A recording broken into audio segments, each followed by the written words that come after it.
So welcome back everyone, it's Max from maxjancar.com, and in this video I will share with you what I think is the healthiest and best approach for getting an ex back. Now if you want additional tips on getting an ex back in general, go and download my reattraction cheat sheet. I'll post a link to it down below this video.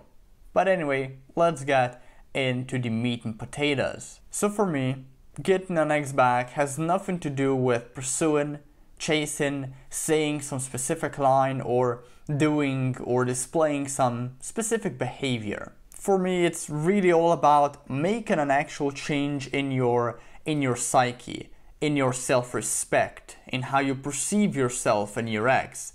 It's fundamentally what I think the best way to get an ex back, through a change in mindset. And thankfully, it's as simple as changing your mind about a couple of very important things. So for example, instead of trying to prove yourself to your ex, you could realize that you don't have to prove yourself to anyone, not even yourself. Or instead of wondering whether you'll impress them or not, go and start wondering whether they will actually impress you. Instead of wondering what you need to say or do next to raise their attraction and to, re-attract your ex, you could wonder what they will do or what they will say to re-attract you, to raise your attraction. Or before you send them the 4th text or the 10th phone call this day, you could think, hey, have they sent me any text messages? Have they initiated any phone calls? Or instead of assessing how you come across when you talk to them, when you interact with them, why don't you just think how they will actually come across when interacting with you? Are they invested, semi-invested, completely turned off? Those are the kind of things you should focus on. Or even, instead of getting pissed off when your ex tells you they don't want to get back with you, you could realize that that's probably for the better. A breakup is a sign of incompatibility, and there's a major chance that things would not work out ultimately between you two, even if you would get back together. Now, I get it, all these things sound very harsh, especially for someone who is not used to this kind of mentality, but let me put it this way. It's really what you need to be doing, what you need to be thinking in these cases. It's called, literally the whole mentality that I described just now, is called having self-esteem. Is all about being confident, being someone attractive, being someone who wouldn't just give his life, his attention, his love to someone who wouldn't really appreciate it. It's called growing up. And this is the mentality that I'm trying to convey essentially throughout all my articles, throughout all my videos. I want you to start caring more and prioritizing essentially how you perceive yourself instead of prioritizing how your ex perceives you. I want you to start caring more about your own emotions, your own thoughts, your own values, your own beliefs, more than your ex's thoughts, your ex's values, your ex's beliefs, and so on and so on. Only take time for your ex if they take time for you. Only go and meet their emotional needs if they actually put in the effort of meeting your emotional needs. Only get or try to get them back if they are also trying to get you back. Now we get it. These are hard things to do, hard things to even wrap your head around. And you maybe feel like you're too weak, you're not strong enough to be able to do them. But sadly, that doesn't change the point.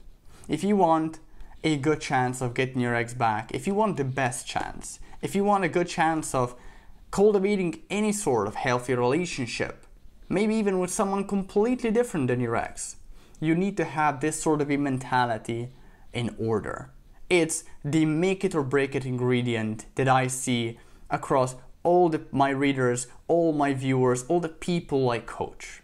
I mean, think about it this way. Who will have a better chance of rekindling their relationship? Someone who's going places, someone who's ambitious, someone who takes care of themselves, who has solid boundaries, high self-esteem, someone who isn't a pleaser, who does what they want, who can make healthy compromises that don't destroy their own sense of self, that don't marginalize themselves, or someone who's a fucking deadbeat, who's going nowhere in life, who is purposeless, who is without passions, without an interesting character, someone who is a pleaser, who would do anything for their ex, who would literally make their ex the center of their life. Let's be real, who has a better chance at rekindling their relationship? Who has a better chance at getting into any sort of relationship in the first place? Obviously, it's the ambitious go-getter, the one that respects themselves, the person that has self-love, that cares about himself or herself. That's the point I'm trying to make. You need to become that person if you aren't one already. Because people just can't love someone who they can't respect or trust. And the only way to build those components is through being someone worthy of respect and trust. And the way you become worthy is embodying the identity of this person that I just described earlier, of this ambitious go-getter, of this person that essentially loves themselves and respects themselves. And you might think, you know what? Fuck Max, I'll just go and send this happy reminder text that I got from I don't know who. I'll just go and send them this handwritten letter that I got from a really cool pre-prepared template that I paid way too much for. Go and do that. See if it helps your case. No, it probably won't, I can tell you that. You're only going to feel more anxious about it. You're only going to be more obsessed about it. You're only going to be reinforcing the belief that you're not worthy of your ex, that you need to prove yourself to them, that you need to seek their confirmation, seek their fucking validation. And obviously your chances of getting them back, they're just gonna plummet. So think about what I just said. Try to develop an attractive identity for yourself, because that's, in my opinion, the method that will give you the best shot at getting your ex back. So how do you do it? It's pretty simple actually, but it does take a long time. Take care of your sleep, work out, have a healthy diet, get some interesting hobbies, develop some interesting opinions, find a few passions in life, something to strive about, find something else to care about than getting an ex back, find something more important than your ex in the first place. Learn to be vulnerable.